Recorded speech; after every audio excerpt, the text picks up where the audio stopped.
So it's like 9 p.m. or something like that, and I'm standing in the barn. I'm taking a look around to see if this glyphosate is working, and I think it is. The amount of brush in here has definitely gone down. There's less brush in here than there was before, and so I may just have to come back over it again and get what's left. But later this week, here in about 2 or 3 days, it's actually going to drop to about 33. And when it drops to about 33, all of this sagebrush is actually going to die. And so that's very good. And I was actually standing here in the barn, and I realized that this barn actually has a slab of concrete in it. I didn't know, but there's a slab of concrete in here. So that's cool. I got concrete in here. That's good to know. There's actually a slab of concrete in here, so that's kind of cool. I gotta fix this barn up. It's one of my projects that I need to work on. As I make money, I can fix this barn up a little bit. But right here in this spot right here, it's not too bad. It's not falling apart or nothing quite yet. And so, I'll have to see what I want to do with this. But I got a slab of concrete in here, and so I can park vehicles and stuff in here if I need to. So that's neat. And it's just on that one side. I got a slab of concrete just right there. Just on that side right there. But I mean, I could fit a truck and a tractor right there or something. So that's kind of neat.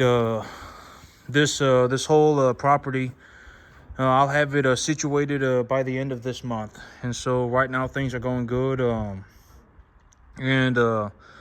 Yesterday I was talking about this whole idea of because I always say you got to look at things for what they are, right? I always say that one of my big things is that I got to look at things objectively, and then I got to figure out, the whole thing is that I got to take a look at things objectively, and then I got to figure out what I want to do. And so, I really don't want to put myself in a situation where, if something were to happen to me, because I understand that this whole thing about having a farm, it's like the whole thing about having a farm and being a farmer is like me. Well, it's like even when it comes to farming, it's like I did the hardest thing you could have possibly imagined, right? I went and I bought my own land. I'm a first generation farmer. I bought my own land, and then I started my own business, and then now I'm running a cattle business. Right, I mean, I did the hardest thing that you could have ever imagined doing. And the chance of anybody doing this is effectively 0%. I mean, I may be one of 5 people on the entire planet that can do something like this. And something like this, it doesn't matter. Even if you're handed a farm tomorrow, it's not going to make you a farmer. Even if you're, effectively, if you're not, if you're not working very diligently, effectively all the time for many years, you're just not going to be able to make it. There's no skipping the work. I mean, there's no other way to take a look at this. I mean, it just is what it is. And so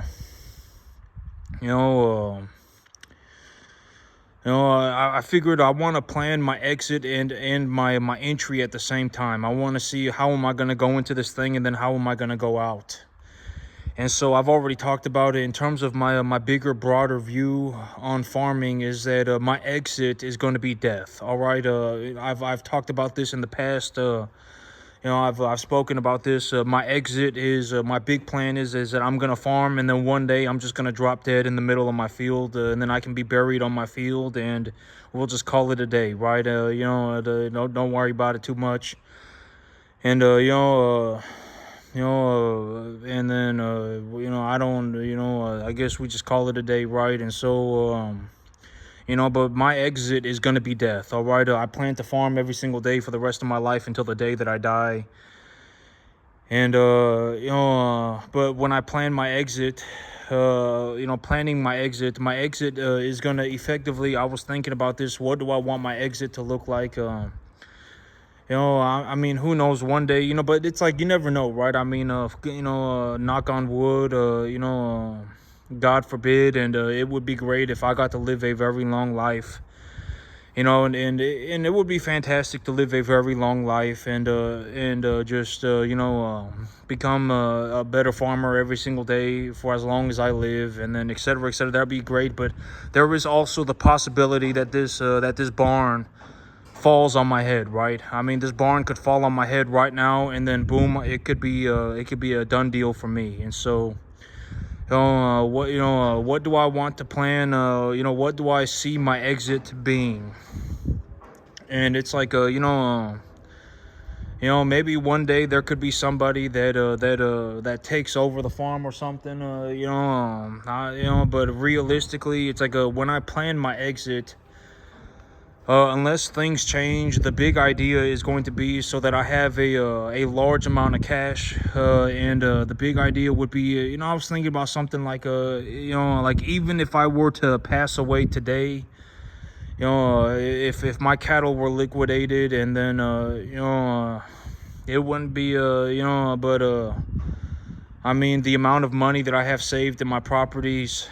The amount of money that I've saved in my properties, if my herd was liquidated today, maybe it'd be about 200 grand or so. And so, I mean, it wouldn't be a whole lot of money, but in terms of cash, it would be maybe about $200,000, right? I mean, other than me, the only way that my business is worth anything is that if I'm running my business, right? I mean, there is no, the only way that this business is worth anything is if I run the business. And so, this business is worth a lot of money, but it's only worth a lot of money. And I'm not saying this to float my own boat. I'm not saying this to, fiddle my own diddly. I'm just saying this let's just look at it for what it is. I mean, we're going to have to take a minute to think about it for what it is. And this business is effectively only worth something because I'm running it, right? I mean, if this farm, if I were to hand off what I do to somebody else, effectively everybody on the entire planet will bankrupt it, right? I mean, if we're talking about something like this, I mean, and if you take a look at it for what it is, I have effectively, it's like me, I effectively chose, not only did, I mean, I've always said I chose to be here, but but the big thing is that, it's like in terms of the farming world, I mean, I did the hardest thing that could have ever been imagined, right? I mean, I'm a first generation farmer. I taught myself how to farm. I buy my own land. I run my own business. I mean, this is like the hardest thing that anyone could have ever imagined in the farming, in the world, effectively. And when I take a look at it for what it is, when I accomplish what I did, I mean, we're talking about a 0% success rate, right? I mean, it's a 0% success, effectively zero. I mean, we're talking about 0.00001 to 0.00001% chance of succeeding at something like this, and I managed to do it. And so the possibility of anybody else really being able to do this, I mean, we might be talking about 5 people on the entire planet that can manage to do something like this. And so it's like, what do I see my exit being if I had to plan an exit and it was going to be abrupt? What would I think my exit would be? My exit would be to effectively just, liquidate the cattle, take all the money, buy the S&P 500, and then give the beneficiaries 2% of the, because I would say that here within about, it won't take me very long to take my cash pile from 200,000 to about $1 million, 2 million, something like that. It won't take me very long.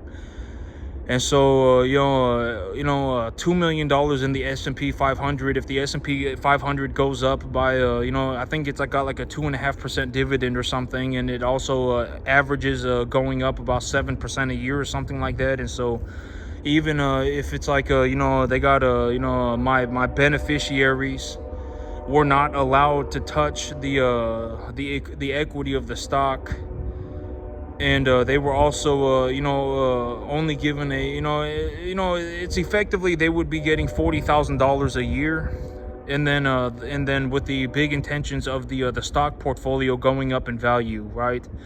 And over a long period of time. So it's like upon if something were to happen to me, all of my money would effectively it's like just effectively just whatever it may be, But something like that. I mean, it wouldn't be like hand my farm off to my beneficiaries and then just tell them to YOLO it, right? I mean, that's not how this is gonna work, right? I mean, it would be like just take everything that I had been working on, just sell everything that I have. If you have to bankrupt the business, just file the business for bankruptcy. Take the money and the equitable value of the land and et cetera, and the money that I had, and then just buy the S&P 500 or something. Take the money. I don't know. But my business will more than likely be net positive always. I mean, there wouldn't be any reason to bankrupt my business. I don't leverage myself to the eyeballs, right? I talk about this all the time. I don't leverage myself to the eyeballs. I'm buying a property for $350,000 and I have $200,000 cash, right? I have $250,000 liquid and I'm buying a property right now for $350,000. So I'm not even close to being leveraged to the eyeballs. If I run my business for 1 year, I'll effectively generate enough money to cover all of my debts and I will still have a 6-figure amount of cash left over. So, I mean, there will be there's no reason to bankrupt the business. I mean, but it's like, take my cattle, just liquidate my cattle, pay for the land, and then, lease the property and take the rest of the money and then just put it in the S&P 500. And then, get 2% of it to my beneficiaries a year, something like that. I mean, it would be something like that. It wouldn't be, because farming, we're going to have to be completely upfront about it. And because I really took time to think about this, because I was like, I may legitimately be in a situation where within the next about a year or so, I will have about 400 cattle and I will have about 250 acres of land. Okay. I may legitimately be in that situation. And I was actually thinking about what I'm doing right now. But I mean, it's like, if I'm going to end up in a situation where it's like in a year, I have 250 acres of land and I have 400 cattle, effectively, I have become the only even as of right now, I am effectively the only person, maybe one of 5 people on the entire planet that can do something like this, run a business like this. I mean, it's a very, very, very small number of people. And so I was like, what do I want to do? If I'm going to plan an entrance, I need to plan an exit as well. And so I was like, that's going to be my exit. I'm going to talk to my accountant about these things. I'm going to talk to my accountant about these things. What should I do? The legal things and et cetera, the legalities of, and I am planning an entrance, and I'm also going to plan an exit, a potential exit. If I had to exit, what do I want it to look like, right? I don't want to leave my family in a crippling debt with I don't want to leave my family in a massive amount of debt and some massive workload that they just absolutely cannot afford or cannot do at all in any circumstance. They could not do it, right? I mean, I don't want to leave my family in a situation where it's like, if something were to happen to me for God only knows what reason, if I were to get into a massive car crash tomorrow, I don't want my family to be stuck in a situation where they have 400 cattle and 250 acres of land, right? I mean, effectively, I'm the only person. I'm maybe one of 5 people on the entire planet that can run something like this. It's a very, very, very, very few number of people. It's not very many people at all. Maybe I'm one of 5. All right, and so I don't want to, if I'm going to plan an entrance, I also need to plan for the possibility of an exit. And so that's what I figured I would do. So even if something were to happen to me, I will, granted that the business will go to zero. Granted that even if the business goes to zero, the amount of money that I had stored in my various assets and the way that I handled my financials, my family will still effectively be okay. They're not going to be in a massive bind. I'm not going to put my family in a horrible situation, right? And so, I figured that's a very good that's what I'm planning. Okay, that's going to be my entrance, and that's going to be my potential exit, right? If I'm going to go into this thing, I need to think about the possibility of what happens if I don't make it very far, right? I mean, what happens if God has a you know, whatever, you know, God has whatever it may be. I may get into a massive car crash tomorrow, right? And so, you know, who knows, right? I mean, this barn might fall on my head. I mean, who knows, right? And so it's like, if I don't make it, then I don't want the people that I care about to be negatively affected by what happens. And so it's like, even if I'm negatively affected, my business will essentially go to zero. The business will no longer exist, but at least you know, I will still have a large amount of money that I can give my family, and I can give the people that I care about. I can still give them a large amount of money. Even if the business goes to zero, I can still give them money. And so that's the big entry, and that's the big exit plan. For the potential of me needing to exit earlier than I anticipated, you know, I do. It would be fantastic to live a very long life. I would love to live a very long life, and if I, you know, if I do live a very long life, if God gives me the grace of living a very long life, then I'm gonna farm every day until the day that I die. All right, and so that's the big idea. And so I'm good to go. I'll be bringing in cattle probably within 3, 4, 5 days or so, and you know, I'm good to go. You know. Yeah, but that's the thing. It's like, you know, I need to think about if I go into this thing.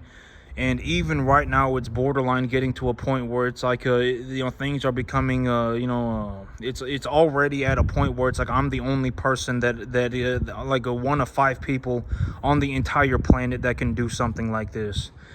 You know, even in terms of farming, I did the hardest thing that anyone could have possibly ever imagined. I'm a first generation farmer. I buy my own land. I started my own business. I run my own cattle.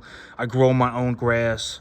I mean, it's you know, the hardest thing that possibly anybody could have, you know, potentially ever imagined. And it's like, you know, it's not like I went and I leased myself you know, I didn't go and get myself a 200-acre lease or something, right? I mean, I didn't go and inherit 200 acres of land that was already paid for. And if I just if I just raise 50 cattle on that 100 acres, and I can pay for my property tax, and then and whatever, right? I mean, I legitimately am a first generation farmer. I buy my own land. I start my own business. I grow my own grass. It's like the hardest thing that could have ever been possibly imagined. And so it's like, I need to realistically consider that and think about, what am I going to do? Because effectively, if something were to happen to me tomorrow, my business is going to zero. The business is effectively going to zero, but I may not be able to leave a business, but I can leave a substantial amount of money. And so and I need to talk to my CPA about that. And so that's it for me today, YouTube. Y'all have a good one.